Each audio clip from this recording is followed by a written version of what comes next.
Topic पे चर्चा करूंगा। बहुत लॉन्ग चर्चा नहीं करूंगा, बहुत शॉर्ट टर्म में मैं चर्चा करूंगा। वो है धर्म से रिलेटेड। मैं आपको 2 वीडियो दिखाऊंगा। 2 वीडियो दिखाने के बाद मैं आपसे कुछ सवाल करूंगा। आप उस सवाल का जवाब, या तो सवाल आप अपने कॉपी पेन पे लिख लीजिएगा, फिर आप अपने बच्चों से, अपने समाज से, अपने सोसाइटी से ये बातें पूछिएगा और फिर उसका जवाब आप तलाशने की कोशिश करिएगा। फिर मैं आपको अपने तर्क उसमें दे दूंगा, बाकी आप देखिएगा कि वो तर्क क्या है। भगवान को पता था कि कलयुग के प्राणी बहुत निकम्मे होंगे, बहुत आलसी होंगे। आप में से कौन आलसी अपने हाथ खड़े कर दे। आज कोई हाथ खड़े नहीं करेगा। आज किसी को बोला जाए कि कथा सुन लीजिए, वो बोलेगा नहीं नहीं मेरे पास समय नहीं है, मैं बहुत बिजी हूँ। आज के समय किसी को बोला जाएगा कि 16 माला कर दो, वो बोलेगा नहीं नहीं नहीं मैंने 2 माला कर दिया, मुझे प्रेशर मत दो, ये प्रेशर नहीं झेल सकता।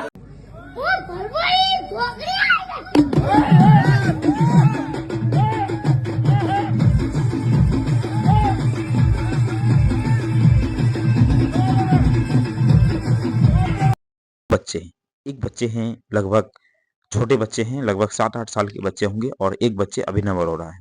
आपने देख लिया है कि इसको धर्म का एक ऐसा, क्या बोलते हैं, एक ऐसा लालच बन गया है, एक ऐसा ये चक्र में फंस गया है कि इसको छुड़ाना बहुत मुश्किल है। अब इसके चक्कर में दोस्तों और जो छोटे-छोटे बच्चे हैं वो भी आएँगे। उसके जो माता-पिता हैं वो सोचेंगे कि भैया ये बेहतरीन रास्ता है, इसी में चला जाए। अब मैं कुछ आपसे सवाल पूछता हूँ। देखिए दोस्तों, जो 2 बच्चे आपके स्क्रीन पे आए, मैं कुछ सवाल पूछता हूँ, आप उसका जवाब दीजिएगा। ये जो 2 बच्चे हैं, एक बच्चे हैं लगभग 8 साल के और एक बच्चे होंगे 12 से 15 साल या 16-17 साल के, इसी बीच में मैं रखता हूँ। अब मेरा कुछ प्रश्न है। ये बच्चा क्या कभी physics, chemistry, biology, math, Hindi, English, history, geography, polity, economy, science, sorry science तो यहीं पे आ गया, उसके बाद है society, social justice, ecology, environment, उसके बाद मेडिकल, कंप्यूटर, उसके बाद अगर आप देखेंगे शारीरिक शिक्षा,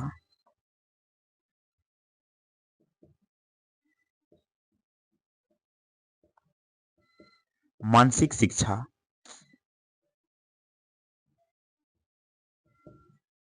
क्या दोस्तों ये बच्चा आज तक इन चीजों को ले पाया?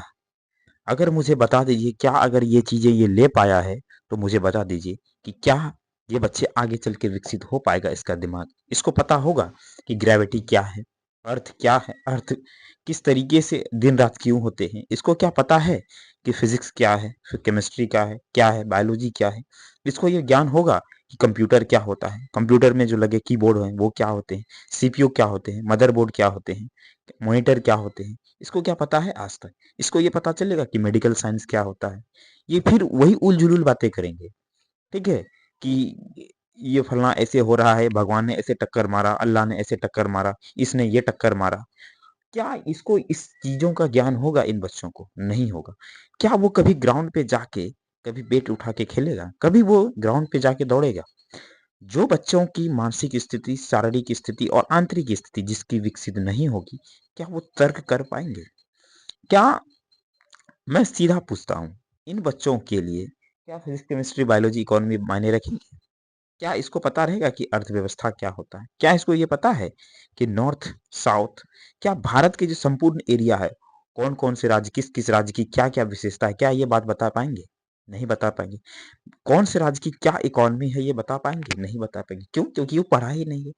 क्या, मुझे एक बात बताइए, इन बच्चों को कंप्यूटर में और इसको ये पता रहेगा कि हमारा सोसाइटी कैसे वर्क कर रहा है, सोसाइटी को किस तरीके से एक समान धारा में खड़ा करना है, समान किस तरीके से हमें सोसाइटी को एक एक धारा में सही करके उसको न्याय न्याय देना चाहिए। क्या आज तक ये दिलवा पाएंगे? नहीं दिल पा पाएंगे। क्यों? क्योंकि ये आज तक वो चीजें पढ़े ही नहीं। अब बात रही रामायण। अब आप कहेंगे कि इन बच्चों को तो रामायण महाभारत अच्छे से ज्ञान होगा, धार्मिक ज्ञान। आप इनमें से कुछ भी बच्चों को पूछिए, चाहे वो रामायण हो, महाभारत हो, चाहे वो कुरान हो, चाहे वो बाइबल हो, क्या इन बच्चों को दोस्तों इन चीज का ज्ञान होगा? देखिए दोस्तों, मैं सीधा और सिंपल सा सवाल पूछता हूँ और आप इसका जवाब दीजिएगा।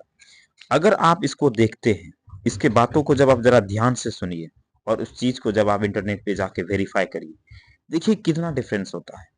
अगर ये किसी भगवान श्री कृष्ण के बारे में बोल रहे हैं, भगवान श्री राम के बारे में बोल रहे हैं, अगर कोई मौलवी है वो अल्लाह के बारे में बोल रहे हैं, कुरान के बारे में बोल रहे हैं, या कोई भी व्यक्ति है जो क्रिश्चियन को मानते हैं, अगर वो बाइबल में जो लिखा हुआ है उसको बोल रहे हैं, आप एक बार वेरीफाई जरूर करिएगा।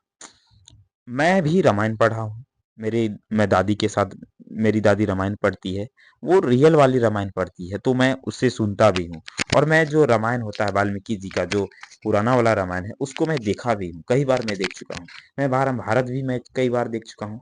जो मुझे जानना होता है इन धार्मिक बुक में, मैं जाके इंटरनेट पे सर्च करता हूँ, ना होता तो उसकी पीडीएफ को मैं डाउनलोड करके मैं खुद से पढ़ लेता हूँ।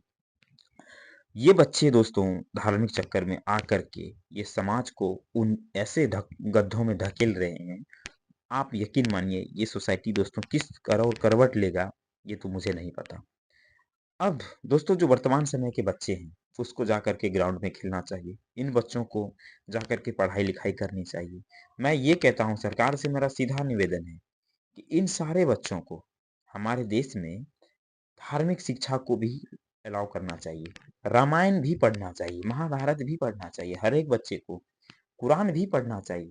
कुरान के जो मेन मेन पार्ट हैं, उन चीजों को इंटीग्रेट इंटीग्रेट करना चाहिए हमारे टेक्स्ट बुक में, ताकि बच्चों को ये नॉलेज हो सके कि अगर कोई व्यक्ति किसी भी धार्मिक ग्रंथ के बारे में बोल रहा है, उस बच्चों को ये दिमाग रहेगा, वो ज्ञान रहेगा कि भाई जो ये बोल रहा है ये सही है या गलत है। अगर किसी भी धार्मिक ग्रंथ में या किसी भी धर्म में कोई गलत चीजें हैं, कोई गलत प्रथा चली आ रही है, उसे हमें साइड लाइन करना चाहिए। क्यों? क्योंकि आज हम लोग वर्तमान समय में एक वर्तमान मानव हैं। ये मानव दोस्तों, हम जो वर्तमान समय में जी रहे हैं, हम लोग ऐसे मानव हैं को सही और गलत को गलत करने की, अलग करने की क्षमता रखते हैं। अगर कोई चीजें गलत है तो उसे साइड किया जाए, अगर कोई चीजें अ, अच्छा है तो उसको हम लोगों को अडॉप्ट करना चाहिए, वो किसी धर्म, किसी भी पंथ, किसी भी संप्रदाय से है। मैं ये नहीं है कि भैया मैं किसी धर्म को ले करके मैं किसी धर्म को क्रिटिसाइज कर रहा हूँ, नहीं, ऐसा नहीं है। मैं सारे धर्म का सम्मान करता हूँ, चाहे वो हिंदू हो, मुसलमान हो, सिख हो, ईसाई हो, जैन हो, पारसी हो, कोई भी हो। हर किसी के ग्रंथ से अच्छी चीजें लेना चाहिए, हमें अडॉप्ट करना चाहिए, और जो खराब चीजें हैं उसको साइड लाइन करना चाहिए। अब देखिए, जो पीछे आप कहिएगा कि भैया ये मान्यता तो पूर्वजों से मानते हुए आ रहे हैं, देखिए मानते थे, उसकी भी एक अपनी मजबूरी थी, लेकिन आज के मानवों के पास ये सब चीजें की कोई मजबूरी नहीं है। हम चाहते हैं कि हम उन समाज को, ऐसी सोसाइटी को निर्माण करें जो सोसाइटी तर्कवादी हो, सोचनीय हो, जिनके बच्चे आगे जा करके अच्छी चीजों को सोचे, ताकि हमारा समाज वैसा निर्माण हो। ठीक है? बाकी आप कैसे इस समाज को देखते हैं, ये नजरिया आपको सोचने की जरूरत है। हाँ, और मैं कुछ एक बातें इंटीग्रेट कर देना चाहता हूँ कि अगर हमें रामायण पढ़ना हो तो आजकल इंटरनेट पे है, बहुत सारे रामायण हैं जो बताने वाले हैं, आप देखिए। आप चाहें तो आचार्य प्रशांत को सुन सकते हैं, हिंदू के तौर पे मैं उसी को सुनता हूँ।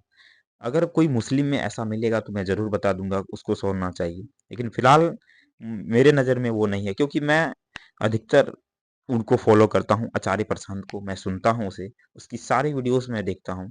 चाहे वो गीता पे बोले, चाहे वो वेद पे बोले, रामायण पे बोले, तो मैं उसकी बातों को सुनता हूँ, मैं समझता हूँ, मैं तर्क भी लगाता हूँ, ताकि मैं किसी भी चीज में ना पड़ूं ऐसे लफड़े में, ताकि वो मुझे कहे कि भाई आप गलत बता रहे हैं।